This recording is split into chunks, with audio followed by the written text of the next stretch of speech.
The Gods of Pegana. Chapter 3. Of the Game of the Gods. 1,000,000 years passed over the first Game of the Gods. And Manawai still rested, still in the middle of time, and the gods still played with worlds. The moon regarded, and the bright one sought, and returned again to his seeking. Then Kib grew weary of the first Game of the Gods, and raised his hand in Pegana, making the sign of Kib, and earth became covered with beasts for Kib to play with.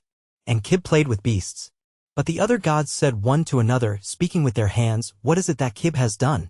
And they said to Kib, "What are these things that move upon the earth yet move not in circles like the worlds, that regard like the moon and yet they do not shine?" And Kib said, "This is life." But the gods said one to another, "If Kib has thus made beasts, he will in time make men, and will endanger the secret of the gods." And Mung was jealous of the work of Kib, and sent down death among the beasts, but could not stamp them out. 1,000,000 years passed over the second Game of the Gods, and still it was the middle of time.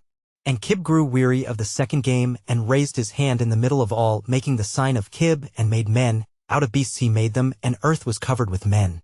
Then the gods feared greatly for the secret of the gods, and set a veil between man and his ignorance, that he might not understand. And Mung was busy among men. But when the other gods saw Kib playing his new game, they came and played it too.